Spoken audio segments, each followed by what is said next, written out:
Welcome to our next video. This is going to provide you some background information about Genesis 37 to 50, which is about Jacob's family, and really it's about the life of Joseph. This is part of a Bible reading plan with Anthem Church, and today's video is from a discussion I led a few years ago and is edited to provide you with the essential content to help you really better understand what is going on in these foundational chapters. So let's get started. And so let's look at book 10, Jacob's family, and first look at the timeline and some of the characters that we're going to see. And so you'll notice that there's Jacob, his family in conflict, Act 1, kind of introduced. There's Joseph's rise to rule. Then there's the reconciliation and the blessing. Now, even though, for me included, when I think of this part of Genesis, I think of Joseph's story. He's really the central character, and yet he's not necessarily the primary character. It's really focused on the transformation of Jacob's family through God's protective care of them through Joseph's life. So Joseph is critical. It's bigger than just Joseph. God's making the 12, particularly Judah, worthy covenant partners. So when you think of the beginning, that we're made in the image of God to partner with God, we see that here where God's wanting to and working towards partnership with these brothers. And he's preparing them to be the 12 tribes of the nation of Israel, which is the focus of the next book. So we're finishing Genesis, and we're going to enter into a new book, Exodus, next week. And so even though the brothers broke the family, and that's really Act 1, we see the brokenness. And then as the start of the story in chapter 27 37 develops from selling Joseph into slavery, even in that difficulty, God remained faithful to keep his covenant commitment, working through Joseph in the most unlikely of ways amidst difficulty and hardship. And he's going to use Joseph, preparing him to be really the savior of the family. That's the movement, the growth through that is Act 2. And then again, in the next third act, that's ultimately reconciling the family, and that's chapter 44 in Act 3, and then transforming them to become God's vehicle of blessing to the world. And that's at the culmination of the story in 46 to 50. That's Act 4. Now, a primary question that the author is asking and that we want to listen to is, who of the 12 brothers will have the right as the firstborn to rule the future nation of Israel? So Genesis is the beginning, and it's moving towards how God's people that he's preparing to enter a land are going to have leadership. And so what's God's plan with these brothers? Well, Reuben, the actual firstborn, was foolish to usurp Jacob's leadership by sleeping with his father's concubine. That's before this happened in 35. But you really see how Reuben falls from Jacob's favor. And you see that best at the end in the blessing. He's referred by Jacob as unstable water. And so unstable water is not something you can really hold on to. It's difficult. He's back and forth. And so he functions as a foil, a contrast to Joseph and Judah. We see him as deceptive in 37, cowardly. He offers his own sons to die at a critical point in the story. When Jacob's frustrated that Joseph, who they think is just an Egyptian, that he has to bring or give Benjamin, his favored son, to the other brothers to take with him. It's Reuben that says, well, I'll take care of them, and you can kill my sons if I don't do this.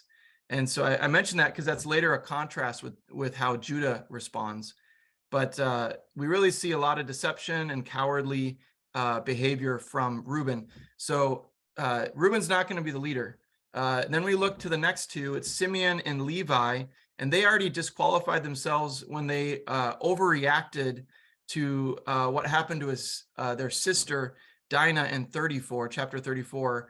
And so they're not even really referenced as an option at the end in the blessing, or really the anti-blessing, but the blessing of Jacob to the sons. they're referred to as weapons of violence. And so after you go through Reuben, the firstborn, Simeon, Levi, that brings us to Judah. And he emerged as the leader of the family and really won the right to rule his brothers, blessed by Jacob with the statement at the end. Jacob says to Judah, "The scepter shall not depart from you." And so he's transformed by his suffering from one who seeks his own benefit in 38 to sacrificing himself for the sake of his brother. That's in chapter 44. And his qualities of leadership are ultimately used to bring reconciliation to the family. And then he's the one that leads his father to safety in Egypt.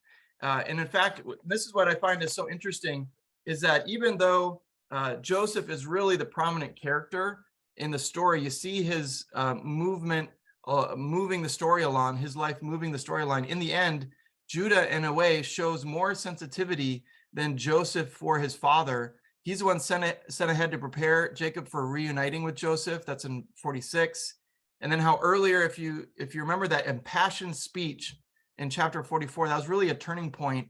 That encouraged Joseph to embrace his brothers and causes Joseph to finally become concerned for his father's well-being. So Joseph's really unique, and we learn a lot about his just transformation, how God uses him and becomes really the instrument of salvation for the family. We see grace, we see love, but just don't miss that Judah is the leader of this family.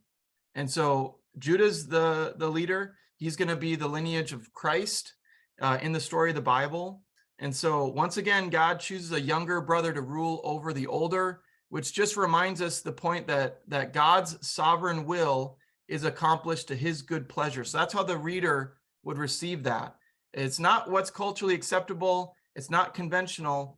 It's ultimately his good purpose that will prevail, which we see the reader sees by the end in chapter 50. And so that's kind of the timeline and the characters, and then just the general plot. And then I'd love to hear from you guys. God's promise to Abraham is realized in dramatic fashion. And so we really see just a clear demonstration of God's faithfulness through the descendants of Abraham in Jacob's family. First, we see Abraham's offspring multiplies, just like was promised to Abraham, from 12 to 70. Second, we see the earth is blessed as Joseph's rule over Egypt literally saves the world. So literally Joseph moves from slavery to one of the most powerful people in the world, in the known world, and saves them. 3, the land of Canaan remains critical to God's people as Jacob is transported from Egypt to be buried in Canaan. I'm sure that was a headache to move him there, to bury him there, but now he's laid to rest along with the others, Abraham and Isaac. And so all this to say is God is making himself known to this world in a way that makes sense to them. He's forming a people that's becoming the nation of Israel, and he's working towards giving them a place to reign, the promised land.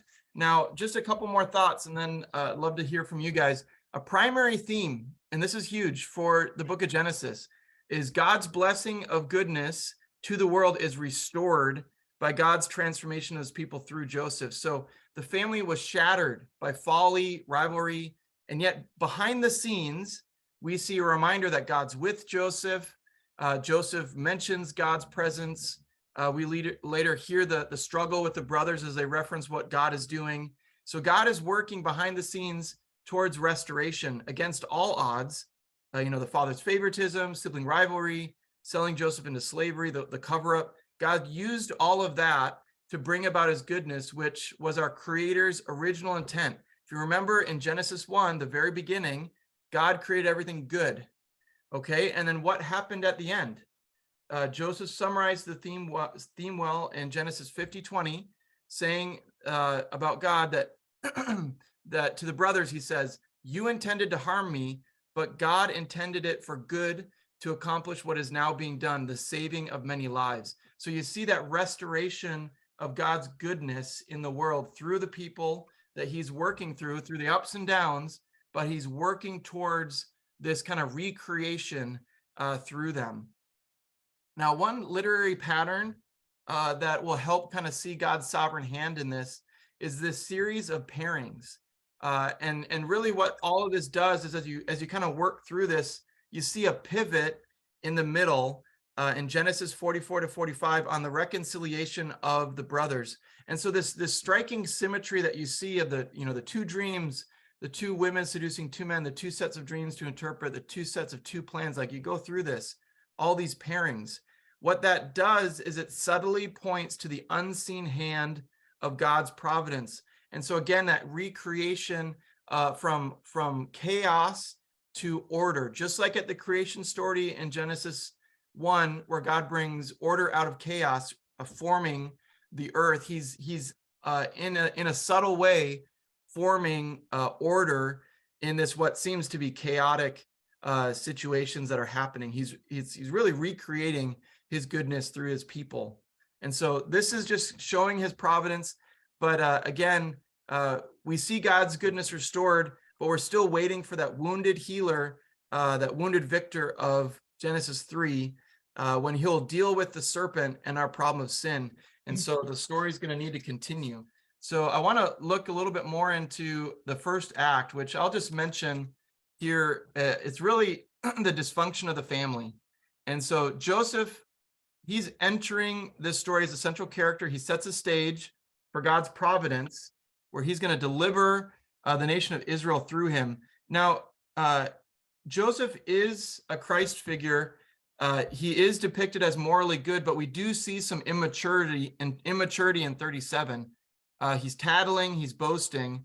And so there is some transformation that happens in Joseph's life, character building, but there it's more just some immaturity that we get introduced to. We're also introduced to Judah, who emerges transformed by the end of the book, blessed to rule his brothers. But it's really to say that this moment in the story, the covenant family is shattered through conflict in 37, and then intermarriage with the Canaanites in 38. And I didn't really catch that. 38 can sometimes seem like this abrupt story, but it has a purpose. And so it's to really show with 37, it's the brothers' rejection of Joseph.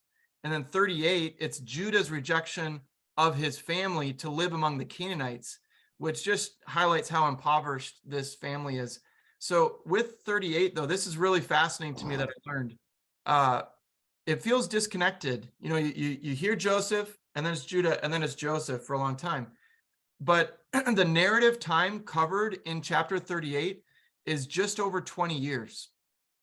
So that means it's a short summary. It's a short chapter that covers a lot of time, especially as he's waiting for his son to grow up he offers to Tamar, and then ultimately doesn't do that. But what it's doing is it creates this condensed story of Judah's life that parallels Joseph's life, which is more detailed and lengthy. And so this is what's amazing to me. In the way that the timeline works, Judah's confession of wrong against Tamar that we looked at with Albert occurs near the same time as the confession of all the brothers in their wrong against Joseph. That's in 42:21. So the scene in 38, it really is showing kind of a parallel introduction of this guy Judah is going to kind of be working and growing into a leader, and we're going to learn that through Joseph's story as well. So 38 is really critical to the character development of Judah, who is selfish and without vision, and he grows into this leader we meet later on in the story. We mentioned about Jacob, who is insensitive to his brothers. We talked about Reuben, who's this failed leader.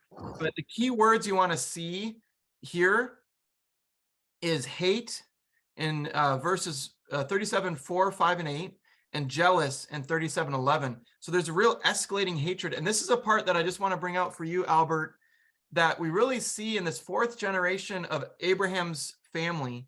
Outwardly, they're united by flesh and blood, and presumably by circumcision, but inwardly, there's this division and this hatred growing, and this desiring to kill Joseph's God-given dream. And so even though on the outside it looks good, on the inside it's really not good.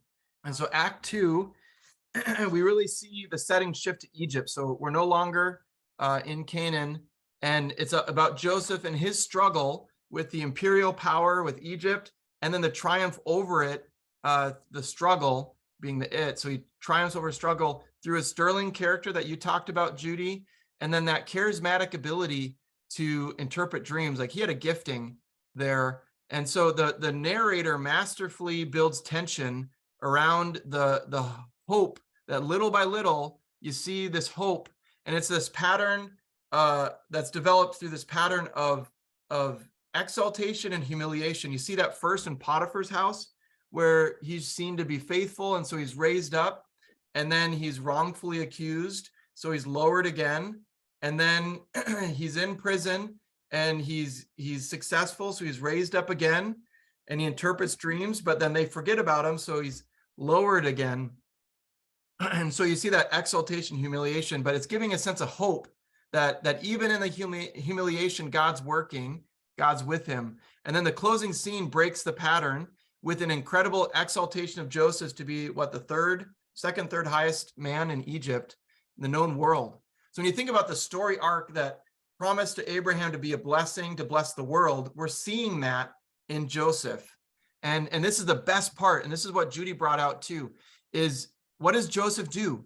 He does not take credit. He credits God's sovereignty. You see that in 41:6, 41:25, 41:28, 41:32, 38 to 39. So 41 is a key moment where we really see God's sovereignty being credited for what's going on.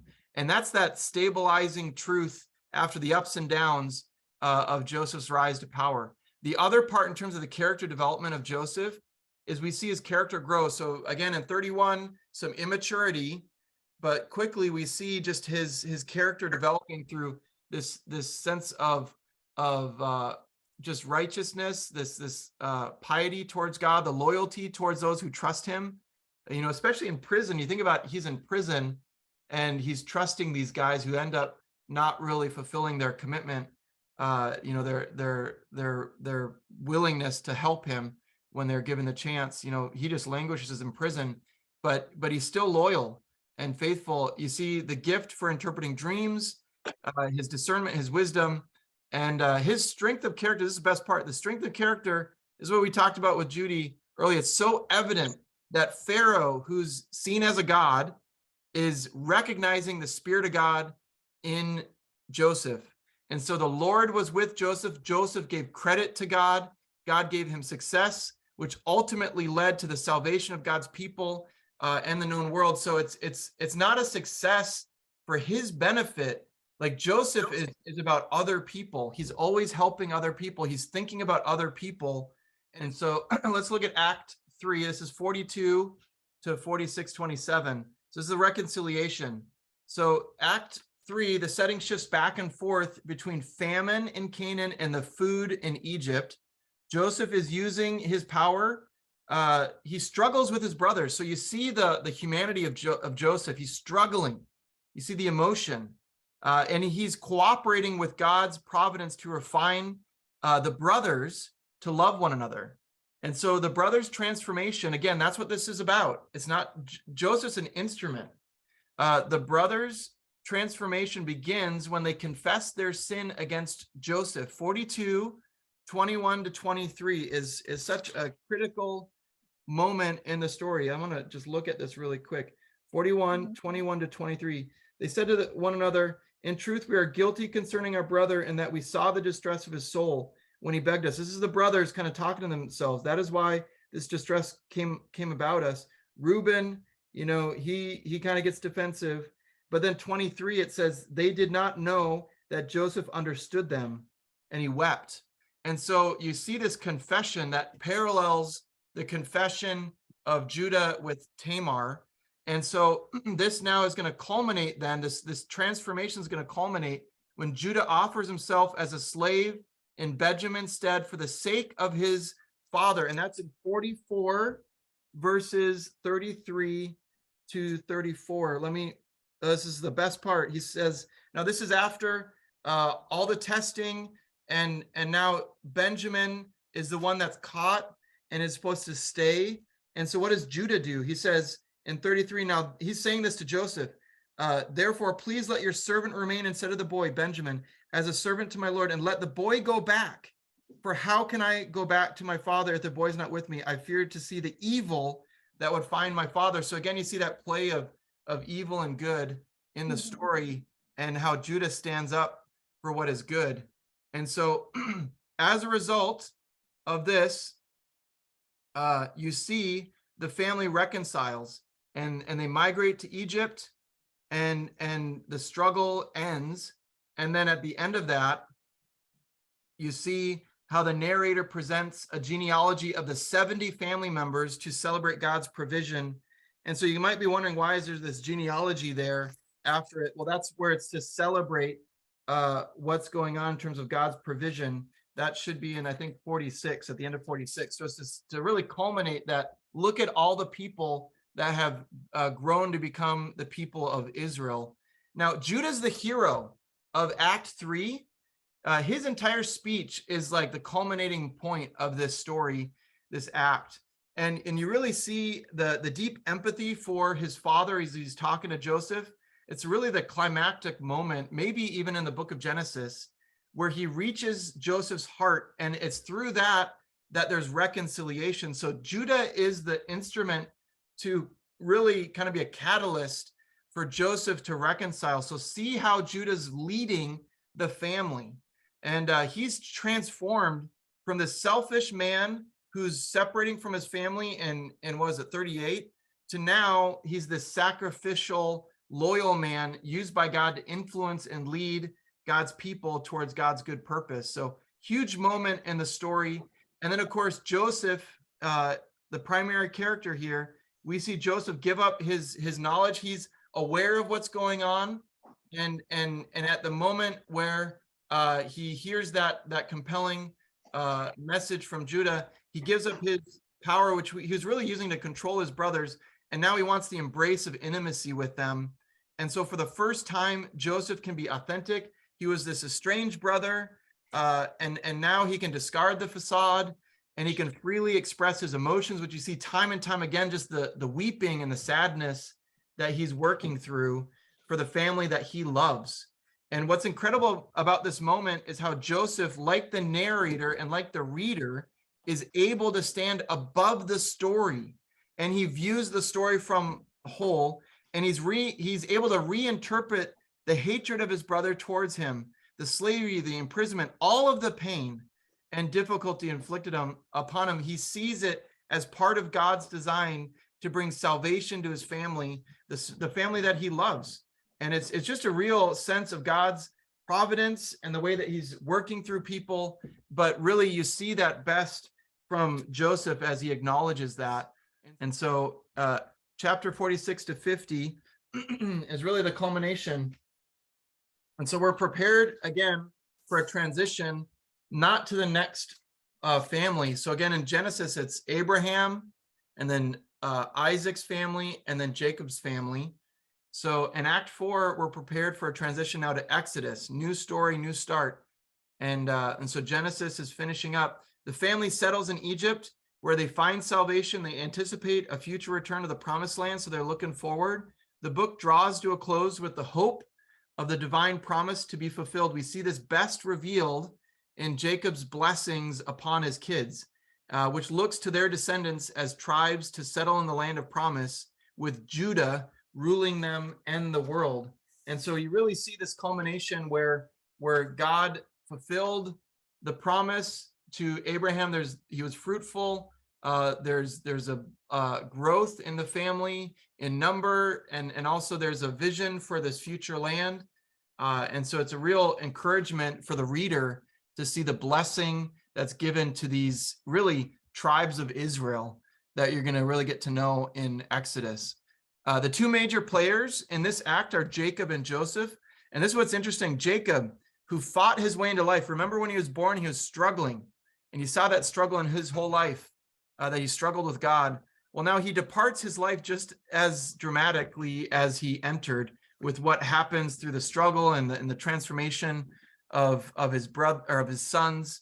And so the life of Jacob, he's really a key player in Genesis. He's over half the book of Genesis is with Jacob. And so he's really seen the family through the moments of trust and betrayal, of being barren and fertile. He's seen feast and famine. He's seen separation and reunion, all within the promises and providence of God. And so scene 5 concludes with Jacob's finest hour, where he's assumed total leadership of the family. Even Joseph bows down to him. And so without wavering, Jacob looks forward to Israel, the people of God, their divine destiny in the land of promise, and he encourages the reader to do the same, to look forward, that the story's not done. And then, of course, Joseph, he's the other major player. He remains loyal to God. Let's praise God for someone who finishes strong. He sees loyalty to his family to the end. He saved his family from the great famine, and more than that, provides them with the best land where they can flourish and become a nation according to God's promise.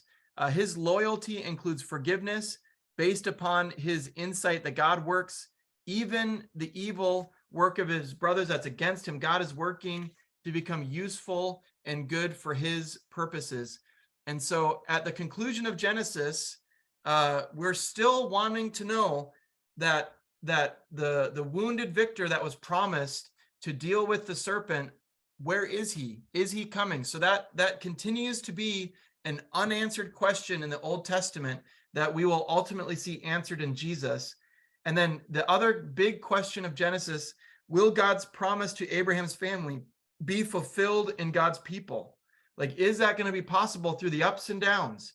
And so when you think about Genesis as a story of 2 parts, the creation in the beginning from 1 to 11, which really shows that God created the world good. We broke it. We can't fix it. Okay, that's really Genesis 1 to 11. And then 12 to the end, we start to see how God works through his people, and he's going to work through Abraham's family. He promises to Abraham to really be the instrument that he's going to create the world to become the place that he intended.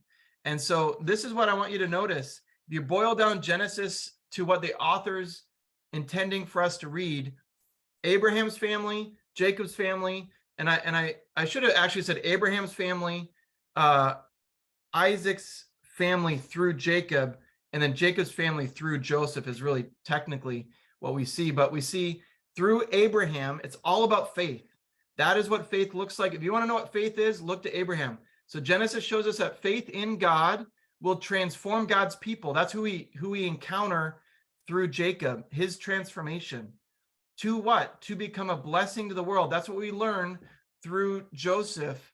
And so that's how you can understand this story. It's the beginning story of the Bible that's showing us that it's all about faith in God, who transforms us, like we saw in Jacob, to become this blessing to the world that we saw in Joseph. And so